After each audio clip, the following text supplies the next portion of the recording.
சமீபத்துல ஒரு பெரிய சர்ச்சையில சிக்கி இப்போ அதுல இருந்து ஒரு அதிரடியான முடிவு எடுத்திருக்கிறாரு நம்ம புதிய பாதை நாயகன் பார்த்திபன்.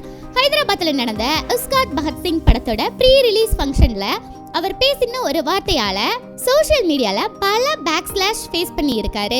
இப்போ அதோட தொடர்ச்சியா பார்த்திபன் ஒரு மிகப்பெரிய முடிவை எடுத்துட்டு இருக்காரு.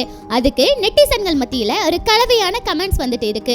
அது என்ன முடிவு, அப்படி என்ன பேசினாரு பார்க்கலாம் வாங்க. ஹைதராபாத்ல நடந்த உஸ்தாத் பகத்சிங் படத்தோட ப்ரீ ரிலீஸ் ஃபங்க்ஷன்ல தெலுங்கு ரசிகர்கள் மத்தியில பேசும்போது தன்னை ஒரு நாயுடு பையன் அப்படின்னு அறிமுகப்படுத்திக்கிட்டாரு.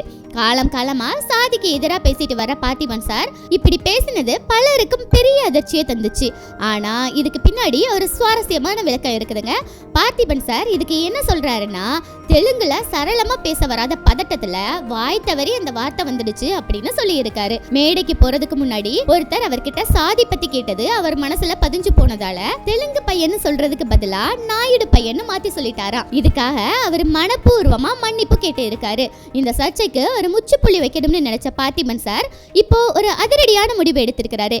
தான் ஒரு சாதி மதமற்றவர் அப்படிங்கிறத அதிகாரப்பூர்வமா நிரூபிக்க அரசாங்கத்துக்கிட்ட நோ காஸ்ட் நோ ரிலிஜியன் சான்றிதழ் கேட்டு விண்ணப்பிச்சு இருக்காரு. இனிமே என் பேருக்கு பின்னாடி எந்த சாதி அடையாளமும் இருக்காது. என்னோட சாதி மனித சாதி, என்னோட மதம் மனித நேயம், என்னோட மொழி சினிமா அப்படின்னு ரொம்பவே கெத்தா சொல்லி இருக்காரு பார்த்திபன் சார். தவற திருத்திக்கிட்டு அதை ஒரு மாற்றமா மாத்துற அவரோட இந்த முயற்சி பத்தி நீங்க என்ன நினைக்கிறீங்கன்னு மறக்காம கமெண்ட்ல சொல்லுங்க.